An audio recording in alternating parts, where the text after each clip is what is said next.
What's good everyone, it's Smudger here. Let's talk about Platinum Marksman rifles. Pretty easy, did it all in tier 1. We'll run through the class setups I used and then we'll briefly touch on a few maps that I recommend, but if you're in tier 1 it is mostly pretty easy. Pretty standard setup to kick off with the EBR, everything prioritising, range, accuracy, that sort of thing. Whatever optic you want. I think I probably ran the 4 times, maybe the 6 times, I can't quite remember. The optic's completely personal preference. If you're in tier 1, this can on occasion still take a couple of bullets, especially if you're going to hit kind of below the chest. But for the most part it is a one shot, one kill. It is pretty easy to get 25 long shots, I think it is, maybe 20 with it. And it's not the worst gun in this class to get long shots with. Next up is the SPR, which usually you tend to build more for speed because it's a very fun gun to use. Just for the sake of making sure I'm definitely getting the one-shot kills, even in tier 1, I did it for range, accuracy, damage, that sort of thing, like you would with pretty much any other gun.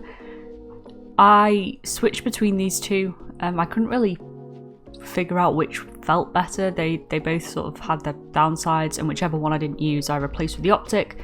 Pretty standard stuff. The SPR is super easy to get your long shots with. You could do it in core if you wanted to, especially if shoot house is back in rotation, but tier 1 worked fine. The MK2 is up next. In tier 1, this thing is essentially operates as similar to the SPR, whereas in core you're going to hit a few more hit markers.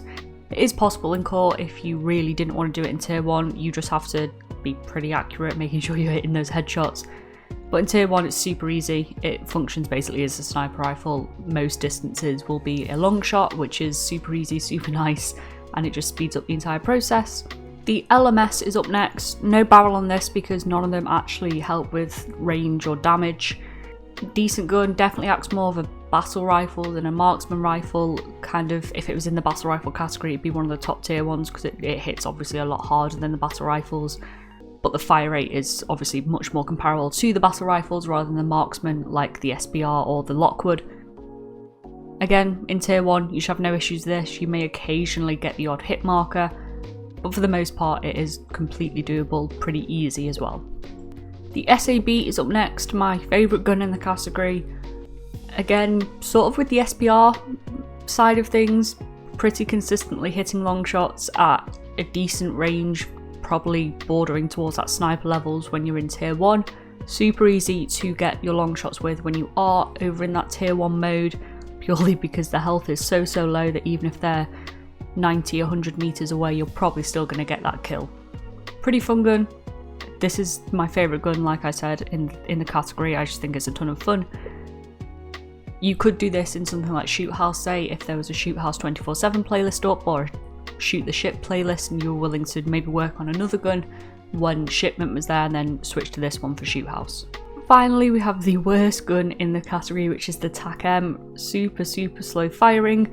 However, the good thing about tier 1 is it doesn't matter so much. You can treat this as a really slow firing marksman rifle, sniper rifle. You're not going to be running and gunning with it, that is for sure.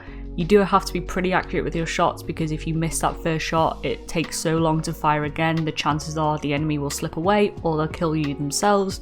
So being pretty accurate is the biggest thing, but this thing will one-shot at most ranges regardless of where you hit them as a general rule. If we run through maps super quick, my personal preference, I did lobby surf a fair bit just to try and get the really decent maps. I've said it before, Hotel is fantastic. If you think about it in terms of domination, you can sit on the kind of raised platform near A flag and look into the middle room where the archers are, and that is going to be a long shot every single day of the week.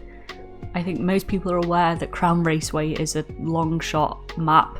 If you're in tier 1, you will not find many people actually running around on this map. They are all sat waiting for long shots. El Asilo, kind of similar to Raceway. A lot of long shots going on, a lot of people willing to sit and wait for those heads to pop up and shoot them. Embassy's another one. The lobbies on Embassy are going to be a bit weird, a bit harder to get into a decent long shot position, especially if the enemy team is already set up. But if you are able to get into those favourable long shot positions, then you should have no problem whatsoever. As far as the marksman rifles go, on Farm 18, struggled a little bit, not my favourite map.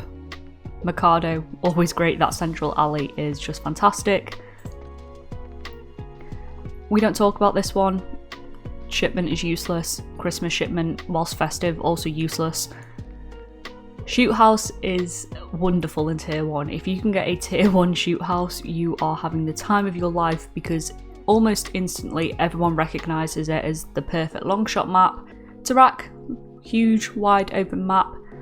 I find it a bit hard to find people on occasion. People are super conservative. It's a bit of a pain in the ass sometimes. But you know, there's lots of lines of sight. Zarqwa hydroelectric, not great for marksman rifles. Everything's just a little bit too small. It's a similar thing with your LMGs and your assault rifles. Like, you can get the long shots, but there's not much wiggle room in terms of where you can go to get them. That is a quick rundown of the maps I'd personally choose. I'd just lobby surf for unless I was trying to get other guns done at the same time. And that is the marksman rifles platinum. That is every weapon platinum in the game. I already have quite a few polyatomic. Those guides will start rolling out soon. I know I have the shotgun guides to get out as well. As always, any questions, comments, queries, concerns, drop them down below. I'll do my absolute best to get back to you. And I hope you have a good day, and I'll see you next time. Bye.